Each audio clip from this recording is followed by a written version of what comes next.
આપણા સમાજમાં મહિલાઓના સ્થાન વિશે ઘણું બધું કહેવાયું છે, પરંતુ એ હકીકત છે કે આજે પણ એક બહુ મોટો વર્ગ છે જેના મનમાં મહિલાઓને લઈને ગંદકી ભરાયેલી છે, જે આજે પણ મહિલાના શરીરને માત્ર એક ઉપભોગની વસ્તુ તરીકે જુએ છે, જેને સેક્સ ઓબ્જેક્ટ કહેવાય છે। જે કેમેરાનો ઉપયોગ લોકોની ગતિવિધિ પર નજર રાખવા માટે કરાતો હોય છે, પરંતુ આવા કેમેરા જ્યારે કોઈ મહિલાની આમન્યા પર તેના ચરિત્રને દાગ લગાવવા કે પછી પોતાની વિકૃત ઈચ્છા કે માનસિકતા સંતોષવાના બદ ઇરાદાથી વપરાય ત્યારે તે ખૂબ જ ગંભીર બની જાય છે।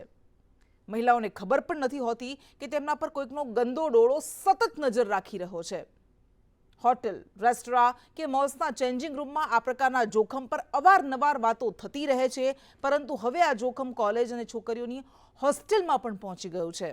અને એટલું જ નહીં, એવી કલ્પના કઈ મહિલા કરતી હશે કે જે બેંક કે ઓફિસમાં તે કામ કરી રહી છે, તેના વોશરૂમ કે ચેન્જિંગ રૂમમાં પણ હવે વિકૃત ડોળો પહોંચી ગયો છે અને તેમના પર નજર રાખી રહ્યો છે। કેટલીક ઘટનાઓ જે છેલ્લા કેટલાક દિવસોથી સામે આવી રહી છે તેને લઈને આપણે વાત કરીશું અને ત્યારબાદ ચર્ચા કરીશું। સૌથી પહેલા રાજકોટમાં જે આખી ઘટના સામે આવી અને એમાં એક પરિણીતાએ એવી ફરિયાદ કરી કે સાસુ, સસરા અને પતિ મળીને તેના ગંદા વિડીયો બનાવી રહ્યા હતા અને એમાં પતિ પણ સંડોવાયેલો હતો અને એ જે અંગત પળોના વિડીયો હતા તે પોર્ન સાઇટને મોકલતા હતા અને ત્યારબાદ ઘણી બધી તપાસ થઈ। પરિણીતા પર પણ કેટલાક સવાલ ઉઠાવવામાં આવ્યા સામે પક્ષે, પરંતુ ખરેખર આવી ઘટનાઓ શા માટે બની રહી છે તે સૌથી મોટો સવાલ છે। દરરોજ કંઈક ને કંઈક વિગતો તેમાં સામે આવી રહી છે અને એ સસરાની ગંદી માનસિકતા, વિકૃત માનસિકતાના આ બધી જ ઘટનાઓ દર્શન કરાવે છે। ત્યારબાદ જે બીજો વિડીયો સામે આવ્યો, બીજી જે ઘટના સામે આવી એ વેરાવળની હતી, જ્યાં વેરાવળના એક યુવકની વિકૃત માનસિકતા સામે આવી કે જેણે પાડોશીના બાથરૂમમાં એક છુપો કેમેરો, સ્પાય કેમેરા જેને કહેવાય છે, તે ફિટ કરી રાખ્યો હતો। એનો એકમાત્ર ઉદ્દેશ હતો, એનું એકમાત્ર લક્ષ્ય એ હતું કે જે પાડોશી મહિલા છે તેના પર નજર રાખવી, ગંદી નજર રાખવી અને તેની ગતિવિધિઓને રેકોર્ડ કરવી અને પોતાની ગંદી વિકૃત માનસિકતા સંતોષવી। બની શકે કે પછી ત્યારબાદ એનો કમર્શિયલ ઉપયોગ કરવાનો પણ હેતુ હોય। બીજી એક ઘટના પણ સામે આવી અને વારંવાર આવી ઘટનાઓ જે સામે આવી રહી છે તે ખરેખર ખૂબ જ ચિંતાજનક છે। હમણાં જે રીતે વાત કરી કે કઈ એમ્પ્લોય, કઈ મહિલા કર્મચારીએ એવી કલ્પના પણ કરી હોય કે જે બેંકમાં કે ઓફિસમાં તે કામ કરી રહી છે, એના વોશરૂમમાં કે ચેન્જિંગ રૂમમાં આવી રીતે સ્પાય કેમેરા હશે। સ્વાભાવિક છે કે તેને વિશ્વાસ હશે સિસ્ટમ પર, પરંતુ અહીંયા એ વિશ્વાસનો ઘાત કરવામાં આવ્યો છે, વિશ્વાસઘાત કરાયો છે। કારણ કે જામનગરમાં જે ઘટના સામે આવી જેમાં પંજાબ નેશનલ બેંકના મેનેજરે, બેંકના ઇન્ચાર્જ મેનેજરની શરમજનક હરકત સામે આવી, કરતૂત સામે આવી અને તેમણે મહિલાના વોશરૂમમાં આ સ્પાય કેમેરા ફિટ કર્યો હતો। જ્યારે કોઈ મહિલા કર્મચારીની તેના પર અચાનક નજર પડી ત્યારે આખો ભાંડો ફૂટ્યો અને તેની ધરપકડ કરવામાં આવી, પરંતુ અત્યાર સુધી એને કેટલી બધી મહિલા કર્મચારીઓની આવી પ્રવૃત્તિઓ, આવી ગતિવિધિ કેદ કરી લીધી હશે, રેકોર્ડ કરી લીધી હશે અને જોઈ હશે। અને બની શકે કે એનો હેતુ પણ ત્યારબાદ કંઈક આવી જ રીતે આ વિડીયોનો ખરાબ ઉપયોગ કરવાનો હશે। શા માટે આવી ઘટનાઓ બની રહી છે? આ પહેલા આવી ઘટનાઓ અત્યારે સામે આવી રહી છે અને ગુજરાતમાં જ સામે આવી રહી છે એવું નથી। આ પહેલાની કેટલીક ઘટનાઓ પર આપણે નજર કરી લઈએ તો 2023માં આ વર્ષે જ મે મહિનામાં ગુરુગ્રામમાં મહિલાએ આરોપ લગાવ્યો હતો કે કોઈ ઘરેલું નોકરે બેડરૂમમાં સ્પાય કેમેરા લગાવ્યા હતા। જ્યારે તે બેડરૂમ સાફ કરી રહી હતી ત્યારે તેના પર નજર પડી અને ત્યારે તેણે ફરિયાદ દાખલ કરી। બીજી એક ઘટના, અને આ જ ઘટનામાં એવું પણ હતું કે જ્યારે એને ખબર પડી ત્યારે તેણે એ નોકરને છૂટો કરી દીધો, પરંતુ ત્યારબાદ એ નોકરનો ફોન આવવા લાગ્યો, 2 લાખ રૂપિયાની ધમકી આપીને તે માંગણી કરવા લાગ્યો, ઉઘરાણી કરવા લાગ્યો અને ત્યારબાદ તે પોલીસ ફરિયાદ તેણે નોંધાવી એ મહિલાએ। બીજી ઘટના જુલાઈમાં સામે આવી હૈદરાબાદમાં, જ્યાં મકાન માલિક પર આરોપ લગાવવામાં આવ્યો, જે મહિલા ટેનન્ટ્સને તેણે ઘર આપ્યું હતું, રૂમ આપ્યો હતો, તે મહિલા ટેનન્ટ્સના રૂમમાં આ મકાન માલિકે કેમેરા ફિટ કર્યા હતા અને કોચીના મોલમાં મહિલા વોશરૂમમાં કેમેરા લગાવવામાં આવ્યા અને જેમાં 23 વર્ષના, માત્ર 23 વર્ષના અભિમન્યુની ધરપકડ કરવામાં આવી। આવી ઘટનાઓ શા માટે બની રહી છે? ખરેખર આમાં માત્ર વિકૃત માનસિકતા જવાબદાર છે કે પછી એમાં કેટલાક સામાજિક પાસા પણ જોડાયેલા છે? બધા જ મુદ્દે આપણે વાત કરીશું। આપણી સાથે ડોક્ટર કલરવ મિસ્ત્રી કે જેઓ મનોચિકિત્સક છે તેઓ જોડાઈ ગયા છે અને સુચિત્રા પોલ કે જેઓ સામાજિક કાર્યકર્તા છે તેઓ આપણી સાથે જોડાઈ ગયા છે। આ બંનેનું સ્વાગત છે। સૌથી પહેલા ડોક્ટર કલરવ, આપની પાસે આવે, વારંવાર આવી ઘટનાઓ સામે આવી રહી છે, ત્રિનેત્ર કેમેરા કે જેનો સદુપયોગ થવો જોઈએ, કોઈ ખોટી ઘટના બને, ખોટા અપરાધને અંજામ આપવામાં આવે તેના પર નજર રાખવા માટે સીસીટીવીનો ઉપયોગ થતો હોય છે, પરંતુ હવે આ માઇક્રો કેમેરાનો ઉપયોગ થવા લાગ્યો છે। આની પાછળનું કારણ શું છે? શા માટે લોકો આવી રીતે મહિલાઓ પર ગંદી નજર રાખી રહ્યા છે? નવાઈની તો ત્યારની વાત છે કે આપણે ચંદ્રયાન 3ની વાતો કરીએ છીએ, આર્ટિફિશિયલ ઇન્ટેલિજન્સની વાત કરીએ છીએ, રોબોટિક સર્જરીની વાત કરીએ છીએ. ટેકનોલોજી રૂપે તો આપણે સજ્જન થઈ રહ્યા છે, પણ સાથે ને સાથે આવા બધા ઇન્સિડન્ટ્સથી બનાવથી આપણને એક પણ સવાલ મગજમાં ઉઠી શકે છે કે માનસિક રૂપે આપણે ટેકનોલોજીથી આગળ વધી રહ્યા છે કે નહીં, અથવા તો ટેકનોલોજીથી સજ્જન થઈ રહ્યા છે. એવા ઘણા બધા કેસીસ આજકાલ જોવા મળે છે કે શારીરિક સ્વાસ્થ્યની સાથે સાથે માનસિક વિકૃત મગજો પણ આ પ્રકારની અડચણ અને એન્ટી સોશિયલ એક્ટિવિટી અથવા તો ગુનાહિત પ્રવૃત્તિ કરતા વેચાય છે. આમાં માનસિકતા પાછળનું મુખ્ય કારણ એવું હોઈ શકે કે આઈડિયલી આપણે જોઈએ છે કે આંશિક આનંદની અનુભૂતિ અથવા તો ઇઝીલી બોર્ડમ. આજકાલ આપણે જોઈએ છીએ કે નાની નાની વાતમાં આપણે જલ્દી કંટાળી જઈએ છીએ અને કંઈક ક્યુરિયોસિટી માટે કંઈક નવું વચ્ચે ઉડતા હોય છે. જ્યારે આપણે કોઈ પણ પ્રકારની ગમતી વ્યક્તિ અથવા તો ગમતી પ્રવૃત્તિ કરીએ છીએ ત્યારે મગજના ચોક્કસ ભાગમાં કેમિકલનો સ્ત્રાવ થાય છે, જેને આપણે હેપી હોર્મોન્સ કહીએ છીએ, જેમ કે ઓક્સિટોસિન છે, ડોપામિન. એના લીધે શું થાય છે કે આપણને આંશિક આનંદની અનુભૂતિ થાય છે અને આપણે 2-3 કલાક સુધી જ્યારે પણ આંશિક કોઈ પણ પ્રકારનો સ્ટ્રેસ હોય, તણાવ, એનાથી આપણને મુક્તિ મળે છે. પણ આ એક જાતનું વ્યસન કહેવામાં આવે છે. આડી જ્યાં પણ આ પ્રકારના વિકૃત મગજો છે તેમાં હોર્મોનલ ચેન્જીસ થતા હોય છે. આ હોર્મોનલ ચેન્જીસમાં પોતે કામુકતા અથવા તો જાતીય સંયમ ગુમાવી બેસે છે અને આ પ્રકારની એક્ટિવિટી સાથે ઇન્વોલ્વ થતા હોય છે. બિલકુલ ચોંકાવનારું રિઝલ્ટ છે. હા, બિલકુલ આપની પાસે આવીશું 1 મિનિટમાં. સુચિત્રાજી, આપ પણ આપનો જવાબ આપશો કે આપણે ક્યારેય એવું નથી જોયું કે કોઈ મહિલા કોઈ પુરુષની ગતિવિધિ પર નજર રાખવા માટે આવા સ્પાય કેમેરા લગાવતી હોય. જ્યારે આપણે આવી વાત કરીએ કે આ મહિલાના દ્વેષી માનસિકતા છે અથવા તો આવી ખરાબ માનસિકતા, વિકૃત માનસિકતા દેખાઈ રહી છે, ઘણા બધા લોકો સવાલ કરશે કે આમાં કોઈ લિંગ આધારિત વાત નથી, પરંતુ એવું ઉલટું એનાથી તો કેસ ક્યારેય બનતા નથી. હંમેશા મહિલાના શરીર પર જ નજર રાખવામાં આવે છે, એની અંગત પળો પર પણ કે પછી એની કોઈ ગતિવિધિ પર નજર રાખવામાં આવે છે. તો આ વિકૃતિ પાછળનું કારણ શું હશે? ये जो विकृति कारण है, इसके पीछे एक ही कारण होता है कि महिलाओं को खाली एक अलग ही तरीके से उनको नज़र में देखा जाता है कि उसको खाली शोषण करने का, उनको खाली एक सेक्स से ही उनको भरण ये करने का है और उसी से हिसाब से उसको देखने का नज़रिया जो एक है. अभी की जो नज़रिया है, कोई इंसान अपनी बहन को छोड़ के दोस्त की बहन को या बाजू वाली किसी लड़की को बहन के नज़र से देखता ही नहीं है. किसी माँ की रिलेटेड के जो ये है उनकी मौसी की माँ की रिलेशन में देखते नहीं है. जो ये जो देखने की जो नज़रिया है, देखने की नज़रिया से ही उनकी जो मानसिकता है वो घिनौना होते जा रहा है. और आज के समय पे खाली औरत जो एक है वो एक खाली उनकी ज़रूरियात पूरा करने की एक मशीन जैसा बन गया है. ये उनका एक सोच, इनका जो घिनौना सोच है, चिंता भावना है, उसी से पीड़ित हुए इंसान जो लोग हैं वो ही इस तरीके का काम कर रहा है. ડોક્ટર કલરવ મિસ્ત્રી, ફરી આપની પાસે આવે. જેવી રીતે મેં શરૂઆતમાં કીધું હતું કે મહિલાઓને ઉપભોગની વસ્તુ માનવામાં આવે છે, એના અંગોને એવી રીતે વિચિત્ર રીતે જોવામાં આવે છે. આપણે જ્યારે કોઈ રસ્તા પરથી પસાર થતા હોય ત્યારે આપણે જોઈએ છીએ કે કોઈ શોર્ટ્સ પહેરેલી છોકરી હશે તો એની સામે કંઈક અલગ જ નજરથી આજુબાજુના લોકો જોતા હોય છે. આપને લાગે છે કે નાનપણથી એ સંસ્કાર એમનામાં નથી મૂકવામાં આવતા કે બીજા જેન્ડરને પણ એવી રીતે ઇક્વલી જોવામાં આવે, એ પણ માણસ છે અને માણસની જેમ જ જોવામાં આવે, એને લિંગના આધારે નહીં? એની પાછળનું આ કારણ હશે? એક્ઝેક્ટલી. આમાં આપણે વાત થઈ કે સેક્સ એજ્યુકેશન અથવા સેક્સ્યુઅલિટીની વાત કરીએ છીએ. સૌથી પહેલાં સમાજમાંથી જ એવું કલ્ચર આવે છે અને આજકાલ એવું છે કે એજ એપ્રોપ્રિએટ સેક્સ્યુઅલ એજ્યુકેશન હવે સ્કૂલ ગોઈંગ ચિલ્ડ્રનથી જ ચાલુ થઈ ગયું છે. અને બીજું ગુડ ટચ શું છે, બેડ ટચ શું છે અને બીજું શું પ્રિકોશન રાખવા તે આજે બાળકથી જ શીખવાડવામાં આવે છે, જેના લીધે જેન્ડર ઇક્વેલિટીની વાત કરે અને સેક્સ્યુઅલ એક્સપ્લોટેશન. આજકાલ આપણે જોઈએ છીએ કે ચાઇલ્ડ મોલેસ્ટેશન, ચાઇલ્ડ એક્સપ્લોટેશન અથવા તો સેક્સ્યુઅલ ઓફેન્સના કેસીસ ખૂબ જ ઘણા ખરા વધી રહ્યા છે. નવાઈની વાત થયા છે કે માનસિક રૂપે જે અસ્વસ્થ હોય, મેસલી લેડીઝમાં અથવા તો સ્ત્રીઓમાં જે આપણે જેમ કે આપણે વાત કરી કે પીરિયડ્સ હોય ત્યારે મૂડ સ્વિંગ્સ આવતા હોય, ડિપ્રેશનમાં હોય, હતાશામાં હોય, ચીડચીડાપણું કરતી હોય. બીજી વસ્તુ એનામાં સામાજિક જવાબદારી હોય, એક માતા તરીકેની જવાબદારી હોય છે, એક પત્ની તરીકેની જવાબદારી હોય છે, એક વહુ તરીકેની જવાબદારી હોય છે અને સાથે સાથે આજકાલની તો વર્કિંગ વુમેન કહેવાય છે, જેને સુપર વુમેન સિન્ડ્રોમ કહેવાય છે, કે જે જોબ પણ કરતી હોય છે. આની સાથે સાથે પોતાના હોર્મોન્સ ઉપર કંટ્રોલ રાખવું, મતલબ સ્ત્રીઓની માનસિક સ્થિતિ કેટલી સ્ટ્રોંગ હોય છે એ દર્શાવે છે. સાથે પુરુષની વાત કરીએ તો તેમાં સોશિયલ જજમેન્ટ, મતલબ તે જાતીય સંયમ કેમ ગુમાવી બેસે છે. પુરુષો હંમેશા જજમેન્ટલ હોય છે અને તમે કીધું પ્રમાણે મટીરિયલિસ્ટિક નેચર હોય છે એને. સામેવાળી વ્યક્તિમાં પ્રેમ શું છે, સહાનુભૂતિ, લાગણી, કાળજી, એ આજકાલ આપણે જોઈએ છીએ કે એનો ટ્રેન્ડ જતો રહ્યો છે. ન્યુક્લિયર ફેમિલી થઈ રહ્યું છે, પહેલાં જે જનરેશન ગેપ કહેવાય છે કે વડીલોની સારવારમાં જે બાળકોનો ઉછેર થતો હતો, માતા પિતા સ્ટ્રીક રહીને બાળકોને સંસ્કાર આપતા હતા, તેના લીધે તે સંયમમાં રહ્યા છે. આજકાલ આપણે જોઈએ છીએ કે બાળકોને છૂટો દોર આપી દઈએ છીએ. એમાં પેરેન્ટિંગ સ્ટાઇલ ઉપર પણ એક સવાલ આવે છે અને સામાજિક માળખા ઉપર પણ સવાલ આવે છે.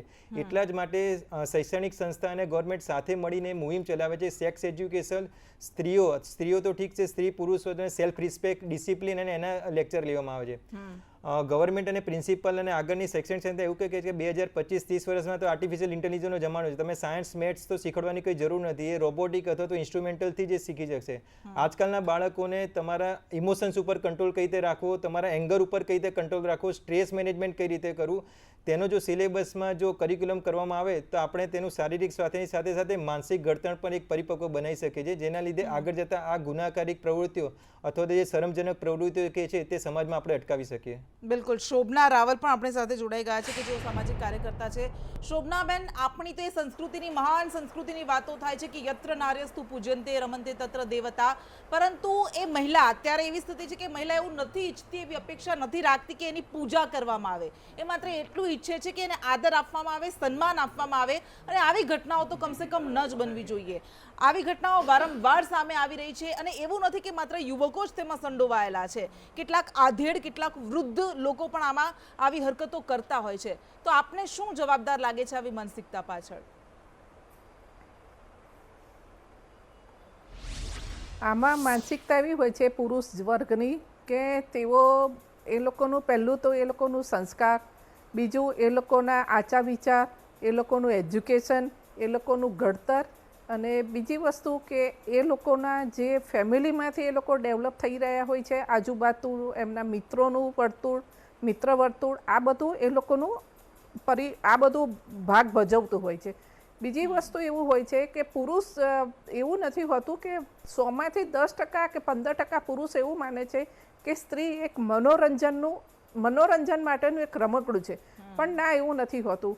અને એક પણ બીજી વસ્તુ છે કે આપણે પોતે સ્ત્રી છીએ તો આપણે સ્ત્રી તરીકે એક વસ્તુ હોવી જોઈએ કે આપણે કોઈ પણ જગ્યાએ જઈએ તો પહેલાં દરેક જગ્યાએ જઈને આપણી એક આંખની નજરથી આપણે ચારે બાજુ નિરીક્ષણ કરવું જોઈએ અને આપણે પોતાને એવું અહેસાસ કે મહેસૂસ કરવું જોઈએ કે ના, હું અહીંયા સેફ છું. તમે ઘણી વખત મોલમાં જાઓ છો તો મોલમાં પણ તમે મિરરમાં હાથ અડાડશો ને તો તમને ખ્યાલ આવશે કે મિરરમાંથી પણ કેમેરા મૂકેલા હોય છે. એ ઘણી વખત આવું બધું થતું હોય, મોલમાં પણ આવી બધી ક્રિયાઓ થતી હોય છે, પણ એ તમે મિરરના આમ હાથ અડાડશો ને એટલે તમને ખ્યાલ આવશે, કેમ કે મિરર એકદમ સ્ટ્રેટ નહીં દેખાય, એ થોડો આમ વાંકો ચૂકો ને એવી રીતે ઢાળવાળો ને એવું બધું દેખાશે, એટલે તમને પોતાને ખ્યાલ આવશે કે અહીંયા આપણે સેફ નથી. અને ત્રીજી વસ્તુ એવી છે કે સ્ત્રી જો ધારે ને તો એ પુરુષ વર્ગને પકડાવી શકે છે, અને આ જે કાર્ય થઈ રહ્યું છે એ આપણા માટે બહુ શરમજનક છે. અને આના માટે કાયદા કાનૂની રીતે આપણે અવશ્ય પગલાં ભરવા જોઈએ. અને સ્ત્રીઓએ તો પોતાને પણ એવી રીતે સચેત રહેવું જોઈએ કે આપણે કઈ જગ્યાએ કેવી રીતે જઈ રહ્યા છીએ, કોની સાથે જઈ રહ્યા છીએ, કેવી રીતે જઈ રહ્યા છીએ, કેમ જઈ રહ્યા છીએ. અને બીજું કે ચારે બાજુ આંખની નજરથી એ લોકોએ પરીક્ષણ કરીને જ પછી એ કંઈ પણ કાર્ય કરતા હોય ત્યારે કરવું જોઈએ. बिल्कुल. सुचित्रा जी, आपके पास वापस आते हैं. ऐसा बोला जाता है कि beauty lies in the eyes of beholder, but ऐसा भी बोला जा सकता है कि obscenity lies in the eyes of beholder, क्योंकि बार बार ऐसा कहा जाता है कि लड़कियां जो कपड़े पहनती है, जिस तरह से वो तैयार होती है, उसकी वजह से पुरुष की नज़र खराब होती है, बट यहाँ तो ऐसा कुछ है नहीं. तो क्या हम मान सकते हैं कि इन लोगों की, हम सारे पुरुषों की बात नहीं कर रहे और स्वाभाविक है कि वो ऐसा है ही नहीं, लेकिन ये जो अपराधी है उनकी नज़र में महिलाओं के अंग सिर्फ खराब तरीके से देखने वाली चीज ही है? बिल्कुल सही. 5 उंगलियां जैसे समान नहीं है, इसी तरह समाज में भी सब मानस एक जैसे नहीं है. आप लेडीज कहिए, जेंट्स कहिए, सभी एक ही मनोवृत्ति के नहीं होते हैं. कुछ अच्छे तो कुछ बुरे भी होते हैं. लेकिन आज की जो समय है, ज़्यादातर इंसान, अभी मैम ने भी जैसे बोला है, डॉक्टर साहब ने भी बोला है, पहले तो संस्कार होना चाहिए. अभी की समय पे एक तो फैमिली जो है बहुत छोटे छोटे में बढ़ गया है, जिससे क्या हो रहा है कि फैमिली को जो संस्कार मूल रूट से मिलना चाहिए वो मिलना बंद हो गया है. पहले की संस्कार आप देखेंगे तो घर में बहुत सारे मासी, पीसी, बुआ, काकी, काका सबके साथ किस तरीके का पेश होना चाहिए, किस तरीके से व्यवहार वर्तन करना चाहिए, वो घर से ही मिलता था। उसको कोई स्कूल से एग्जाम लेके उनको डिग्री हासिल करने की कोई ज़रूरत नहीं होती थी। तो आज के समय पे वो चीज़ खत्म हो गया है। तो एक्चुअली देखना चाहिए तो बच्चे को जो रूटली जो संस्कार मिलना चाहिए, जो आचार विधि करना चाहिए, वो उनको मिलना बंद हो गया है। और जो अभी जो समय के साथ साथ जो लोग बड़े हो रहे हैं उनको अभी एक समाज की जो विचित्र जो एक कहीं पे होता है कि लेडीज देखा मतलब ये एक मनोरंजन की हो गया, इनको इस तरीके से कुछ बोल दो, इनको भद्दी कमेंट्स भी की जाती हैं। हाँ जी, है ना, इनको इस तरीके से बोल दो चलेगा, मतलब लेडीज के जैसे कोई इज्जत ही नहीं है। उनके मन से भी उनको धिक्कार नहीं लगता है कि मैं ये जो लेडीज को बोल रही हूँ ये कहीं पे मेरी बहन भी हो सकती है, या कहीं पे मेरी माँ तुल्य हो सकता है, या मेरी कोई रिलेटिव से भी हो सकती है। ऐसा कभी कोई सोचता ही नहीं आज के समय पे। आज के समय की दौर जो है बहुत ही कहीं ना कहीं बहुत ही घिनौना परिस्थिति में आ गया है। आपके खुद की जो खून की रिलेशन है उसको छोड़ के बाकी रिलेशंस को ये मानते ही नहीं है। पहले की जमाने में हर एक रिलेशंस को माना जाता था, लेकिन आज के ये रिलेशंस को मानने का जो संस्कार है वो मिट चुका है, और जिसके वजह से ये गंदगी बड़ा दिमाग में पहले से फिट हो जा रहा है। तो लेडीज को और औरत को देखने का जो नजरिया है कि उनके अंग को इस तरीके ही देखना है, उस तरीके से देखना है, उस तरीके, तो ये एक मेंटालिटी इनका जो नजरिया है वो बहुत ही खतरनाक परिस्थिति में जाके પહોંચ रहा है। ઠીક છે ડોક્ટર કલરવ, ફરી આપની પાસે આવી રાજકોટની જે ઘટના હતી તો આપણને સૌ કોઈને ચોંકાવી દે કે ખરેખર આવું થતું હશે, કારણ કે આપણે પરિવારમાં રહેનારા માણસો છીએ, આપણી સંસ્કૃતિ એવી છે કે આપણે પરિવારને આદર આપીએ છીએ, બધા એકબીજા સાથે હળી મળીને રહે છે, બધા એકબીજાને સન્માન આપતા હોય છે, પરંતુ એમાં એક સસરા, સાસુ અને પતિ, ખુદ પતિ જ એના પત્નીના ખરાબ વિડીયો રેકોર્ડ્સ કરતો હોય અને પછી એને પોર્ન સાઇટ્સ પર મોકલતો હોય, આપને લાગે છે કે હવે સંબંધોની એક ગરિમા છે એ ખતમ થઈ ગઈ છે, માત્ર કેઝ્યુઅલ વસ્તુ બની રહી છે અહીંયા, જનરલાઇઝ નથી કરતા, પરંતુ આવી ઘટનાઓ પરથી ક્યારેક એવું દેખાય છે। આજકાલ આપણે જોઈએ છે કે ટેકનોલોજીના માધ્યમથી ઇમોશનલ કનેક્શન છૂટા જઈને ડિજિટલ કનેક્શન વધી રહ્યા છે। ઘણા ખરા કેસીસ મેરિટલ કાઉન્સેલિંગ ક્લિનિકમાં એવા આવતા હોય કે ન્યૂલી મેરિડ યંગસ્ટર્સ કપલો છે, 1 કે 2 વર્ષ મેરેજના થયા હોય છે અને તે લોકો સેપરેશન, એક્સ્ટ્રા મેરિટલ અફેર્સ અથવા તો લિવ ઇન રિલેશનશિપના કેસીસ વધી રહ્યા છે। આનો મતલબ એ છે કે પરસ્પર જે ઇમોશનલ અટેચમેન્ટ હોવું જોઈએ, આપણા ગમતી વ્યક્તિ, સ્નેહીજનો, મિત્રો, પરિવાર સાથે જે વાર્તાલાપ થવો જોઈએ તે વાર્તાલાપ થતો નથી। આમ કહેવાય છે કે સેક્સ્યુઅલ હોર્મોન્સ અથવા તો મગજ હંમેશા ચંચળ હોય છે અને આપણા મગજ ઉપર આપણો કંટ્રોલ હોવો જોઈએ। વિલ પાવર કોને કહેવાય કે આપણે કોઈ પણ પ્રકારના ઇન્ફ્લુઅન્સ આવે, કોઈ પણ પ્રકારનું એટ્રેક્શન આવે, આપણી માનસિક સ્થિતિ આપણે સ્ટ્રોંગ રાખીએ, આપણા ઇમોશન્સને કંટ્રોલ રાખીએ, આપણી પર્સનાલિટી અને આપણા બિહેવિયરને કંટ્રોલ રાખીએ। પણ ટેકનોલોજીના માધ્યમથી અથવા તો વિવિધ પ્રકારના કન્ફ્લિક્ટના લીધે આ જાતીય સંયમ ગુમાવી બેસાય છે અને આ પ્રકારના જે રિવેન્જની ભાવના, જેમ કે આપણે વાત કરીએ એમ પ્રમાણે કે સગી પત્ની કે સગી ભાઈ બહેનો એને આ રીતની ચલચિત્ર બનાવવું, મતલબ કે એ લોકોમાં બદલાની ભાવના હોય છે, કંઈ ના કઈ રીતે બંને વચ્ચે આંતરિક સંબંધો સારા નહીં હોય અથવા તો કંઈક પ્રકારનો ક્લેશ હશે, તેના બદલાની ભાવનાથી તે છેલ્લામાં છેલ્લું કક્ષા ગુમાવે છે। બીજી વસ્તુ આપણે વાત કરીએ કે હંમેશા હોર્મોનલ ચેન્જીસ થાય છે, 2 કેટેગરીમાં આવે, એક તો 14 થી 18 વર્ષની ઉંમરમાં જ્યારે બાળકનું પરિપક્વ ઉંમર થાય છે ત્યારે હોર્મોનલ ચેન્જીસ થાય છે, અને બીજી વસ્તુ કે 35 થી લઈને 45 વર્ષની ઉંમર, આ ઉંમર એવો ગાળો છે કે તમારામાં સેક્સના હોર્મોનની માત્રા અચાનક વધી જાય છે અને અચાનક ઉપર નીચે થાય છે, જેના લીધે તમારા ઉપર તમારા ઇમોશન્સ અને એના સેક્સ્યુઆલિટી ઉપર કંટ્રોલ કરવો, કામુકતા પર ખૂબ જ કંટ્રોલ જરૂરી છે। અમે એવા કેસીસ પણ જોયેલા છે કે 50, 55, 60 વર્ષના જે બુજુર્ગ હોય છે એ પોતાનો મતલબ માનસિક સ્થિતિ સારી નથી હોતી, જેના લીધે વિવિધ પ્રકારની પ્રવૃત્તિઓ સાથે સંકળાય છે। આમાં દર્દીનો પોતાનો વાંક નથી હોતો, ફિઝિકલ હેલ્થની સાથે સાથે તમે જો સમયસર એની માનસિક હેલ્થની પણ પ્રિકોશન અથવા તો માનસિક હેલ્થની સારવાર કરાવો તો આ પ્રકારની એક્ટિવિટી આપણે અટકાવી શકીએ છીએ। બિલકુલ, ઘણી બધી વાત છે, પરંતુ આ બધી ઘટનાઓ પરથી એ પણ સાબિત થઈ રહ્યું છે કે મહિલાઓએ હવે વધારે ને વધારે સાવધ રહેવાની જરૂર છે। સભ્ય સમાજને શરમાવતી ઘટનાઓ સામે આવી રહી છે। શોભના રાવલ પાસે આપણે ફટાફટ જઈએ।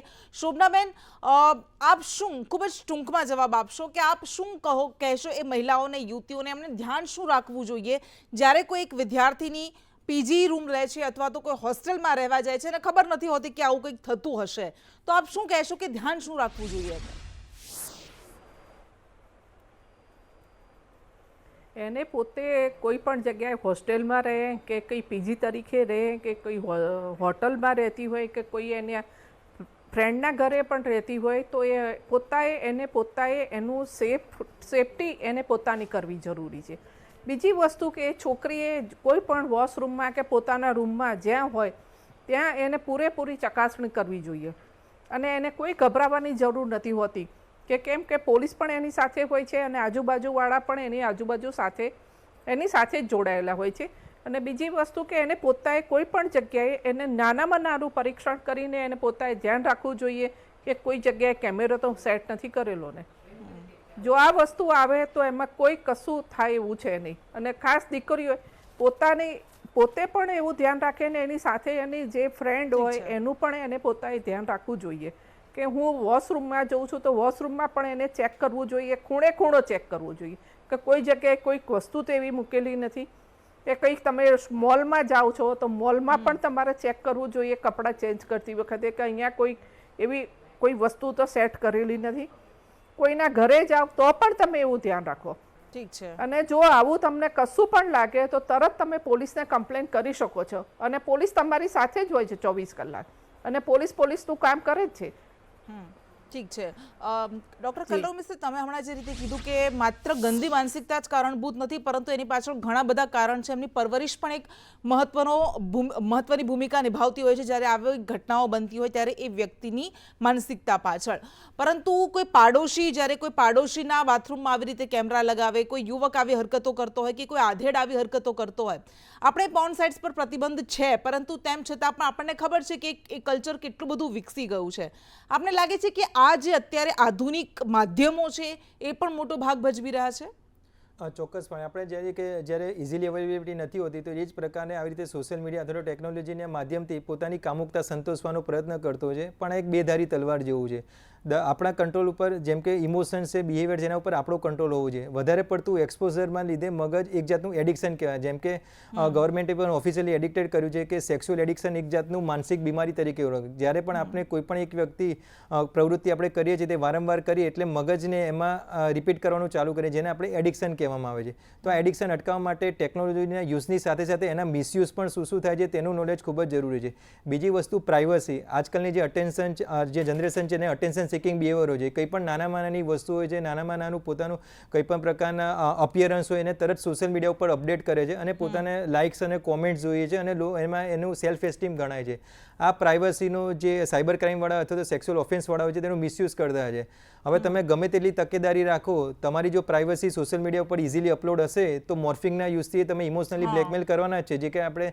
જેમ કે આપણા ગૃહમંત્રીએ પણ એવી સારી વાત કરી કે જ્યારે ન્યૂડ કોલ્સ આવે, વિડીયો કોલ્સ આવે તો જ્યારે તમને કઈ રીતે ઇમોશનલી બ્લેકમેલ કરીને તમને પરિવારો સાથે અથવા તો આર્થિક સંકળામણમાં બ્લેકમેલ કરીને તમને એના ભોગ બનાવે છે. અને ઘણા કેસીસ આપણે આજ રોજબરોજ જોઈ રહ્યા છે. તો આના માધ્યમથી ચોક્કસ કે ટેકનોલોજીનો મિસયુઝ શું થાય છે તેની જાણકારી ખૂબ જ જરૂરી છે. અને બીજું પ્રાઇવસી કંટ્રોલ એ ખૂબ જ જરૂરી છે. અજાણ્યા લોકો, મિત્ર વર્તુળ ઓછા હશે તો ચાલશે, પણ એવું નહીં કે પોતાની જાતને સોશિયલ મીડિયા ઉપર એક્સપોઝ કરવું અને બીજા લોકોને આપણો ભોગ બનાવવા દઈએ. ડૉક્ટર કલરવ, એક વસ્તુ એ પણ જાણવી છે, વારંવાર એવી પણ ઘટનાઓ સામે આવતી હોય છે જ્યારે કોઈ બે વ્યક્તિ પોતે રિલેશનમાં છે પરંતુ જ્યારે એ ખતમ થાય ત્યારે એનું બ્લેકમેલિંગનું શરૂ થઈ જતું હોય છે. પોતાની અંગત પળોના વિડીયો થકી બ્લેકમેલિંગ થાય છે અને યુવતીને બદનામ કરવાની વાતો પણ થતી હોય છે. તો આપ શું કહેશો કે યુવતીઓએ શું ધ્યાન રાખવું જોઈએ એ બાબતે? સૌથી પહેલાં એ કીધું કે આજકાલ આપણે જોઈએ છે કે સોલો ટ્રીપ અથવા તો સેલ્ફ લવની આપણે વાત કરીએ છીએ. મતલબ કે આપણે કોઈના ઉપર ડિપેન્ડ ના રહીએ. એવું કહેવાય છે કે આપણી લાઈફમાં કોઈ એક પર્સન હોવું જોઈએ જેના લીધે આપણે સુખ દુઃખ શેર કરી શકીએ, પણ સામેવાળી વ્યક્તિ એ આપણા માનસિકતાનો ભોગ લઈને આપણને ઇમોશનલી બ્લેકમેલ કરે છે. તે પછી ઘરે નજીકનું માણસ હોય કે પારકું માણસ હોય. એટલા જ માટે કે સેલ્ફ લવ, સેલ્ફ આઈડેન્ટિટી અને પોતાનો વિલ પાવર એટલો સ્ટ્રોંગ રાખો કે તમારે પોતાને ખુશી માટે કે પોતાથી દુઃખી માટે બીજા કોઈ અંગત અથવા તો બીજી કોઈ વ્યક્તિ ઉપર નિર્ભર ના રહેવું પડે. આના માટે તમારો વિલ પાવર સ્ટ્રોંગ કરવો ખૂબ જ જરૂરી છે. મેન્ટલ હેલ્થ ખૂબ જ જરૂરી છે. અને બીજી વસ્તુ છે કે કોઈ પણ વસ્તુમાં પ્રોડક્ટિવ કામ કરો જેના લીધે તમારો સેન્સ ઓફ હેપીનેસ અને હેપીનેસ ઇન્ડેક્સ એકદમ 24 કલાક આપણો. આજકાલ આપણે જોઈએ છે કે વાતાવરણના લીધે મૂડ સ્વિંગ્સ આવતા હોય છે જેના લીધે આ તકલીફો થતી હોય છે. હા, એટલે ઘણા બધા કારણો છે જવાબદાર. આપ તમામ અમારી સાથે જોડાયા, આપનો ખૂબ ખૂબ આભાર. અને એ શારીરિક, માનસિક, સામાજિક આ બધા જ કારણો જવાબદાર છે, પરંતુ તેમ છતાં પણ એક વસ્તુ અહીં ખૂબ સ્પષ્ટ રીતે ક્રિસ્ટલ ક્લિયર છે, કારણ કે પુરુષોમાં આવી માનસિકતા જોવા મળી રહી છે, મહિલાઓ પર આવી નજર રાખવામાં આવી રહી છે, વિકૃત માનસિકતા સાથે તેમના રેકોર્ડિંગ થઈ રહ્યા છે. એટલા માટે એ જરૂરી છે કે મા બાપે પણ પોતાના બાળકોમાં એ સંસ્કારોનું સિંચન કરવું જોઈએ અને સાથે સાથે કાયદાને પણ એવી રીતે મજબૂત કરવા જોઈએ.